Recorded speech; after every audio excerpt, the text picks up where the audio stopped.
While many rock bands have come and gone, Paramore's success and popularity have remained constant even during a 4-year hiatus. It's been over a decade and Paramore has continued to hold their ground in the pop-punk music space. One thing that must be praised is their attention to their craft and their willingness to incorporate different genres of music into their own. Their latest album, This Is Why, includes elements of rock, pop, soul, and punk, and it's laced with emotion and touches on modern topics. This album was definitely a step in a new direction, but once again showcasing their impeccable lyricism.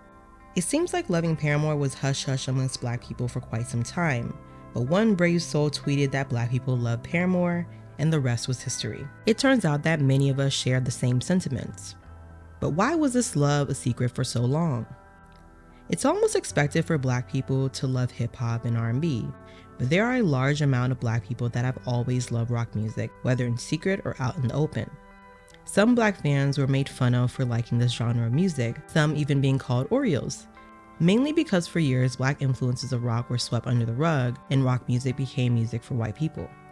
In many ways, loving rock music is returning back to what we love and what we had a huge influence over. Some would even argue that black people created it. Rock and roll is a genre considered to be birthed from the blues, and while Elvis Presley is considered the king of rock and roll, a title he has often rejected, Little Richard is considered a pioneer of the genre, and he has often referred to himself as the architect of rock and roll, claiming he mixed the blues with boogie woogie. Little Richard said in a Rolling Stone interview that he was singing rock and roll way before he presented it to the public because he was scared they wouldn't like it. While Elvis and Little Richard gained popularity around the same time, Elvis' success catapulted, and Richard feels like race played a huge part in it, especially because being white was more marketable back then, and Elvis had a unique voice, the acceptable looks, and the dance moves. Richard claims that way more doors were open for Elvis, and that's very believable because there was still segregated spaces during that time. Elvis has stated before that he didn't invent rock and roll and that it was here way before him. He also stated that no one can sing rock and roll like black people. Little Richard does credit Elvis for bringing rock and roll to white audiences in the mainstream, but he stands firmly in the belief that rock and roll is black music. To this day, Chuck Berry, Little Richard, and Fats Domino are considered the real pioneers of rock and roll. So it's genuinely no surprise that many black people are drawn to this genre of music, but specifically Paramore, and even more specifically Hayley Williams. Paramore had a revolving door with members leaving and then returning later on. The only member of Paramore that has remained constant is guitarist Taylor York. Even Hayley left for a bit in 2015 to work on her mental health, only to return shortly after. There are many bands that did not survive losing members in their group, but not Paramore. So what is the song that reeled us in like a siren deep in the ocean? Well, for many of us it was Misery Business, and for others it was Twilight.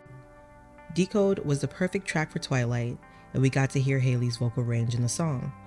We also have to applaud the guitarists Jeremy and Josh because, woo, they did their thing. Hayley stated that she struggled after her group was featured on the Twilight soundtrack. She didn't want to be known as a Twilight band, but she is grateful for it all the same because it made them more well known and introduced them to fans who weren't familiar with the band beforehand. Hayley has such a big voice that is unique and versatile and carries great emotion.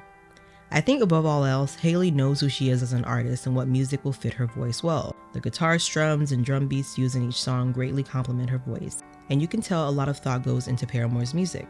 And don't get me started on Paramore's live performances because they are a true treasure to witness. But Paramore isn't just a rock band, they are a rock band with soul. Plus, Ain't It Fun is a Negro spiritual, and y'all can't change my mind about that.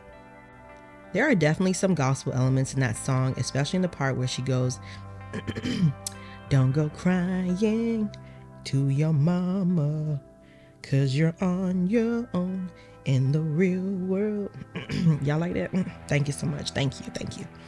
She has even used a church choir while performing the song live. Even in songs like Hard Times and Idol Worship from Paramore's After Laughter album have a bit of gospel influence. But Paramore was originally a Christian rock band back in 2005, but Hayley has often spoken about gospel and black influences in her music, for example Solange and Erykah Badu. With Christianity being very popular in the black community, it makes sense as to why we are so drawn to the band. It's also Hayley's soulful voice, and that type of voice is very popular in the black community. It's also not the type of voice you often hear amongst her counterparts. Black people love strong, soulful voices. I mean, look at the artists that we grew up listening to: Aretha Franklin, Whitney Houston, Patti LaBelle, the list goes on and on. In many ways, Paramore songs are a love letter to the Black community and an invitation all the same. Paramore has accomplished the greatest task of any band, which is maintaining a consistent fan base and constantly producing music that truly touches the hearts and souls of her fans.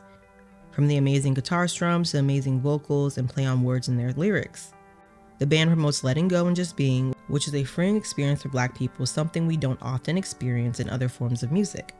Paramore's lyrics are emotional and showcase a great vulnerability. They are relatable and give fans a sense of hope, especially in their darkest times.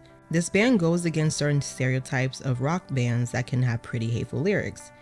Paramore's lyrics are of hope and acceptance, and that's a message any Black fan or fan in general can get behind. And don't think Haley hasn't noticed all the love, because she has. In an Instagram caption, she said, "Oh, damn it. A long caption is about to happen. I was moved to tears so many nights on stage while looking out at an insane spectrum of gloriously sweaty summer skin. The crowds were full of color, culture, and carefree smiles I won't ever forget. Just made my little pale ass's day." All the reason to love her even more.